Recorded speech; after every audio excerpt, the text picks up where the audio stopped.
नमस्कार दोस्तों, स्वागत है आप सभी का आपके अपने YouTube चैनल द वंसु वॉइस में। दोस्तों, अगर आप भी अपनी लाइफ में कुछ नया सीखने की चाहत रखते हैं तो इस चैनल को अभी सब्सक्राइब करें। तो चलिए आज की प्रस्तुति शुरू करते हैं। श्री शिवाय नमस्तुभ्यम। हर हर महादेव। दोस्तों, आप सभी लोग जानते हैं कि 22 जुलाई 2024 को पड़ रहा है श्रावण माह का पहला सोमवार। दोस्तों, ये जो सोमवार है श्रावण महीने में पड़ने वाला सबसे बड़ा सोमवार है, क्योंकि यह श्रावण महीने में पड़ रहा है, जिसका बहुत ही बड़ा और विशेष महत्व होता है। और ऐसा दिन पूरे साल में सिर्फ एक ही बार आता है। और दोस्तों, आप सभी लोग जानते हो कि सोमवार का अगर सबसे बड़ा कोई उपाय है तो वो 108 चावल के दाने वाला उपाय है। तो दोस्तों, इस श्रावण माह के पहले सोमवार के दिन आप लोगों को इस 108 चावल के दाने वाले उपाय को जरूर करना है। बहुत सारे लोग होंगे जिन लोगों ने इस उपाय को न किया हो, मतलब पूरा साल निकल गया और उन्होंने किसी भी दिन इस 108 चावल के दाने वाले उपाय को न किया हो। पर दोस्तों, आपके पास एक आखिरी मौका बचा हुआ है, जो कि 22 जुलाई के दिन। तो इस दिन आप लोगों को इस वाले उपाय को जरूर कर लेना है। भले ही आपने पूरे साल भर अभी तक इस उपाय को न किया हो, पर अगर आपने इस श्रावण महीने के सोमवार के दिन अगर इस वाले उपाय को कर लिया तो आपको इस उपाय को करने का वो फल मिलेगा जिसकी आपने कभी कल्पना भी नहीं करी होगी। इसीलिए आप लोग इस वाले उपाय को एक बार जरूर कर लेना, ताकि आप लोगों के हाथ से यह मौका न जा सके और आपको इस उपाय को करने का फल मिल सके। दोस्तों, यह उपाय पंडित जी ने अपनी अभी की ही शिव महापुराण की कथा में बताया है, जिस उपाय को आज हम आपको बहुत अच्छे से समझाने वाले हैं। इस वीडियो को देखने के बाद इस उपाय को समझने के लिए आपको कोई और वीडियो को देखने की जरूरत नहीं पड़ेगी। तो चलिए दोस्तों, उपाय को शुरू करते हैं। देखिए, यह श्रावण महीने के सोमवार के दिन यह इतना खास होता है, इतना महत्वपूर्ण होता है। देखा है कभी कभी बड़े बड़े पूजा पाठ अनुष्ठान से जो मनोकामना पूर्ण नहीं होते, वो श्रावण महीने के दिन एक छोटे से उपाय करने से ही आपकी मनोकामना पूर्ण हो जाती है। और बहुत सारे लोगों ने इस उपाय को किया भी है और उनको इस उपाय को करने का फल भी जरूर मिला है। अगर आप लोग भी इस उपाय को करना चाहते हैं तो आप इस उपाय को पहले अच्छे से समझ लेना, सुन लेना, उसके बाद करना। आपको इस उपाय का फल जरूर मिलेगा और इस उपाय को कर लेने से आपके घर में चाहे किसी भी प्रकार की दुख और समस्या क्यों न चल रही हो, आपको उसका कारण भी नहीं पता है कि भाई यह समस्या किस कारण से चल रही है। उसका कुछ भी कारण हो सकता है, जैसे पितृ दोष हो सकता है या किसी भी तरह का मंगल दोष भी हो सकता है।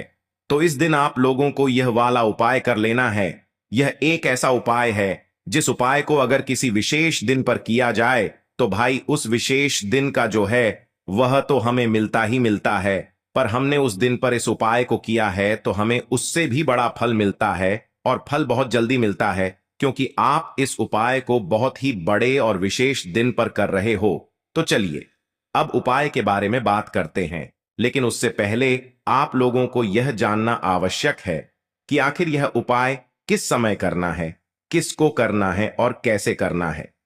तो चलिए हम आगे आपको वीडियो में एक एक करके बता देते हैं। लेकिन उससे पहले अगर आप लोग हमारे चैनल पर नए हैं तो हमारे चैनल को सब्सक्राइब कर लेना और इस वीडियो को लाइक करके कमेंट बॉक्स में श्री शिवाय नमस्तुभ्यम ओम नम शिवाय जरूर टाइप कर देना। तो दोस्तों, इस 108 चावल के दाने वाले उपाय को हमें इस सोमवार के दिन कैसे करना है, किसको करना है, किस समय करना है और कहां पर करना है, ये सारे सवालों के जवाब आपको इस वीडियो में मिल जाएंगे। और जो ये वीडियो देखेगा भाई, उसको 108 चावल के दाने वाला उपाय जरूर करना चाहिए, क्योंकि इस दिन एक चावल के दाने का भी बहुत ही बड़ा और विशेष महत्व होता है। और जब बात आ जाए 108 चावल के दाने की, तो यह सोने पे सुहागा वाली बात हो जाती है और ये एक बहुत ही बड़ा उपाय हो जाता है इस श्रावण सोमवार का। तो अब दोस्तों, इस 108 चावल के दाने वाले उपाय को आखिर करना किसको है, सबसे पहले हम लोग वो बात जान लेते हैं। तो देखो, घर की जो बड़ी माताएं बहनें होती हैं, उन माताओं बहनों में से कोई भी एक बड़ी माता बहन इस वाले उपाय को कर सकती है।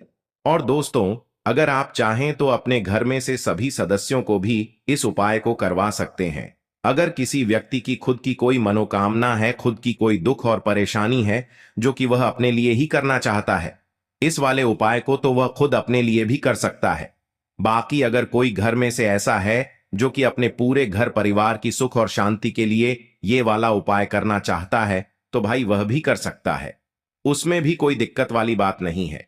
कहने का मतलब ये है कि इस उपाय को हर एक सदस्य भी कर सकता है और पूरे घर परिवार के सदस्य के लिए घर की बड़ी माताओं बहनों में से कोई एक माता बहन भी कर सकती है। माताएं बहनें अगर घर में उपस्थित न हो या वो यह वाला उपाय न कर पा रही हो, तो फिर घर का कोई बड्ढा सदस्य भी इस 108 चावल के दाने वाले उपाय को कर सकता है, चाहे फिर वह पुरुष ही क्यों ना हो। उसमें कोई भी दिक्कत वाली बात नहीं है। अब दोस्तों, इस 108 चावल के दाने वाले उपाय को हमें करना कहां पर है? हमें इसे शिव जी के मंदिर में जाकर करना है। बहुत सारे लोग प्रश्न करते हैं, हर एक उपाय को करते समय क्या हम इस उपाय को घर पर कर सकते हैं? तो इस वाले उपाय को आप घर पर नहीं कर सकते हो। इस वाले उपाय को करने के लिए आपको शिव जी के मंदिर ही जाना पड़ेगा। उसके बाद में दोस्तों, जो अगला प्रश्न निकल कर आता है वो यह आता है इस उपाय को लेकर कि आखिर इस उपाय को हमें किस समय करना है, सुबह के समय करना है कि शाम के समय करना है। तो देखो, इस वाले उपाय को आप लोग सुबह के समय भी कर सकते हो और शाम के समय प्रदोष काल में भी कर सकते हो। अब अगर आप पूछो कि भाई सबसे उत्तम समय कौन सा रहेगा इस 108 चावल के दाने वाले उपाय को करने का, तो हम आपसे बस यही कहेंगे कि इस उपाय को आप सुबह के समय करेंगे तो ज्यादा बेहतर होगा। बाकी अगर प्रदोष काल शाम के समय भी करेंगे तो भी अच्छा होगा, उसमें कोई भी दिक्कत वाली बात नहीं है। तो अब दोस्तों, जो अगली सबसे बड़ी और महत्वपूर्ण बात आती है वो यह आती है कि सुबह अगर हम उपाय को करेंगे तो हमें कितने बजे से लेकर कितने बजे तक के बीच में करना है, और शाम के समय प्रदोष काल में करेंगे तो हमें कितने बजे से लेकर कितने बजे के बीच में करना है। तो देखो, सुबह जितनी जल्दी हो सके आप उपाय को करने की कोशिश करना। बाकी अगर किसी कारणवश लेट भी हो जाओ, थोड़ी देर भी हो जाए, तो 10 या 11 बजे तक भी आप उपाय कर लेना, पर 12 बजे से ज्यादा देरी ना हो, ठीक है? इस बात का ध्यान रखना। उसके बाद में दोस्तों, अगर शाम के समय प्रदोष काल की बात करें, प्रदोष काल का जो समय है होता है वो शाम के 6 बजे से शुरू हो जाता है। मतलब शाम के 6 बजे से लेकर 7 बजे के बीच का जो समय होता है ये समय प्रदोष काल का समय होता है। पर अभी जो मौसम चल रहा है, इस मौसम में जो है शाम बहुत देरी से होती है, तो आप इस उपाय को 7 या 8 बजे के बीच में भी कर सकते हो। मतलब शाम के 6 बजे से रात 8 बजे के बीच में आप कभी भी इस वाले उपाय को कर सकते हो, उसमें कोई भी दिक्कत वाली बात नहीं है। अब दोस्तों, यहां पर इस उपाय को लेकर एक और सबसे बड़ी बात यह निकल कर आती है कि इस 108 चावल के दानों को हमें लेना कहां से होता है, और हमें इस उपाय को करने के साथ में क्या और कुछ भी सामग्री ऐसी होती है जो शिव जी के मंदिर लेकर जानी पड़ती है। तो देखो, यहां पर हम आपको बता दें। सबसे पहले आप लोग यह जान लो कि यह जो 108 चावल के दाने वाला उपाय है, सिर्फ और सिर्फ आप उपाय की सामग्री लेकर कभी भी शिव जी के मंदिर मत जाना, क्योंकि हमें भगवान के सामने यह नहीं दर्शाना है कि अगर हम भगवान शिव जी के मंदिर आए हैं तो अपने फायदे के लिए आए हैं। तो इसलिए जो भी पूजन सामग्री है, उपाय सामग्री है, 108 चावल के दाने, इसके साथ में आपको पूजन सामग्री भी जरूर लेकर जाना है। देखो, अगर सुबह के समय उपाय कर रहे हो तो सीधी सी बात है, 1 लोटा जल तो आप लेकर जाओगे ही जाओगे। वही 1 लोटा जल अगर मिट्टी का जल हो तो बहुत अच्छा रहेगा। मिट्टी का जल कैसे बनाया जाता है, इसके लिए हमने पहले से बहुत सारी वीडियोस बना दी है। आपके पास इस दिन एक आखिरी मौका रहेगा मिट्टी का जल शिव जी पर चढ़ाने का और उपाय को करने का। बहुत बड़ा आपको इस दिन फल मिलेगा। तो इसलिए इस दिन हो सके तो भाई मिट्टी का जल चढ़ाना तो अपने साथ में कम से कम 1 लोटा जल तो आपको लेकर जाना ही जाना है। अगर मिट्टी का जल नहीं है तो घर का जल भी आप इस्तेमाल कर सकते हो। इसके अलावा जो भी पूजन सामग्री है, देखो 108 चावल के दाने ये अलग आपके रहेंगे, और जो आपकी पूजन सामग्री रहेगी वो अलग रहेगी। पूजन सामग्री में आप जो भी चीज लेकर जाना चाहे वो लेकर जा सकते हैं, उसमें कोई भी दिक्कत वाली बात नहीं है। वहीं अगर हम बात करें शाम के समय की, तो शाम के समय शिव जी पर जल नहीं चढ़ता है, इसीलिए शाम के समय आप लोग एक दीपक तैयार कर लें जो कि गोलबत्ती का आटे का शुद्ध देसी गाय का घी का होगा, है ना? इस बात का आप लोगों को ध्यान रखना है, और इस दीपक को आपको घर से जलाकर नहीं लेकर जाना है, भगवान शिव जी के मंदिर में जाकर ही जलाना है। इस बात का भी आप लोगों को ध्यान रखना है। अब दोस्तों, यहां पर हमें इस बात को समझना है कि यह 108 चावल के दाने हमें लेना कहां से है। क्या हमें दुकान से लेकर आना है, या हमें अपने घर से लेना है, या कहां से लेकर आना है और कौन से चावल लेना है, क्योंकि चावल भी बहुत प्रकार के होते हैं। तो देखो, इन सभी सवालों के जवाब आप लोग एक बात में सुन लो कि भाई ये जो उपाय है, इस उपाय में आपको ये नहीं देखना है कि भाई कौन से चावल है कौन से चावल नहीं है। बस जो भी चावल ले रहे हो वो चावल का दाना सबूत होना चाहिए, मतलब साबुत होना चाहिए, टूटा हुआ नहीं होना चाहिए, कटा पिटा नहीं होना चाहिए। ये बात आपको ध्यान रखना है। बाकी आपका चावल बासमती हो या सादा चावल हो या कोई सा भी चावल हो, उसमें कोई भी दिक्कत वाली बात नहीं है। तो सीधी सी बात है कि आपके घर के रसोई घर में जहां पर आप भोजन बनाते हो, वहां पर जो भी चावल आपके उपस्थित हो, उन चावलों में से अपनी एक कटोरी भर लेना या एक मुट्ठी चावल अलग से निकाल कर रख लेना, क्योंकि हम 108 चावल ही यहां पर इस उपाय में लेने वाले हैं। तो हमें यह चावल के दाने गिनकर निकालने पड़ेंगे। इस बात का आप लोगों को ध्यान रखना है।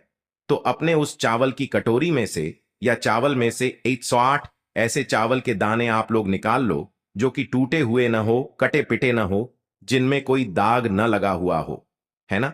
अच्छे साबुत चावल के दाने 108 दाने आप लोग निकाल कर रख लो और इन्हें किसी भी एक कागज की पुड़िया में या किसी एक छोटी सी कटोरी में आप लोग रख लो, ताकि यह सुरक्षित रहे, आपके एक भी चावल का दाना इधर उधर ना हो और आपका उपाय भी पूरा अच्छे से हो जाए। तो भाई जैसे ही आपका उपाय की जो सामग्री है 108 चावल के दाने ये तैयार हो जाते हैं, उसके बाद मैं आपको जो भी अपनी पूजन सामग्री है, सुबह के समय कर रहे हो तो एक लोटा जल या पूजन सामग्री जो लेकर जाना चाहो उसकी भी तैयारी कर लेना, और शाम के समय जा रहे हो तो भाई अपना जो दीपक है उसे तैयार कर लेना, ठीक है। और उपाय को करते समय शुद्धता का विशेष रूप से ध्यान रखना, ठीक है। सुबह सुबह स्नान करने के बाद ही उपाय को करने की आप लोग तैयारी करना। उसके बाद अगर शाम के समय की बात करें तो शाम के समय आपको स्नान करने की जरूरत नहीं है, पर शुद्धता का ध्यान रखना है। आपको स्नान तो नहीं करेंगे, आप हाथ मुंह धोकर भी इस वाले उपाय को शाम के समय प्रदोष काल में कर सकते हैं। इसमें कोई दिक्कत वाली बात नहीं है। तो आप अपने उपाय की पूरी सामग्री तैयार करके आपके पास ही में जो आपका शिव मंदिर हो वहां पर पहुंच जाइए। सबसे पहले शिव मंदिर में जाकर आप लोगों को उपाय नहीं करना है, पहले भगवान के दर्शन करना है, भगवान से आशीर्वाद प्राप्त करना है। फिर शिव जी की शिवलिंग के पास में आना है।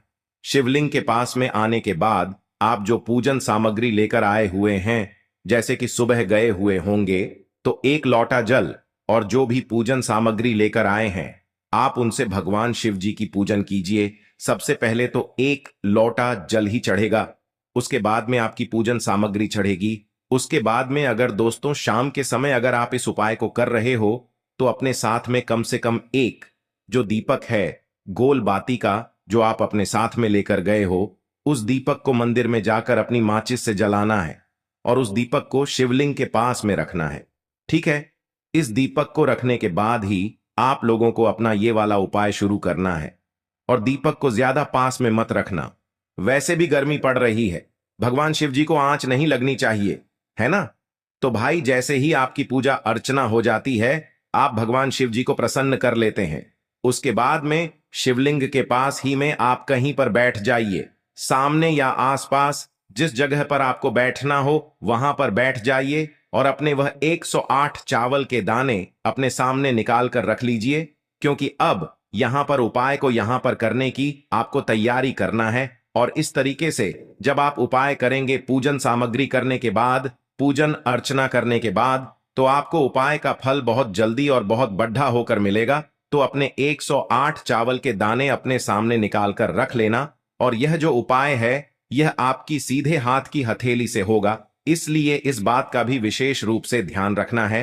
तो सीधे हाथ की हथेली का प्रयोग करके ही आप लोग अपना इस वाले उपाय को करना।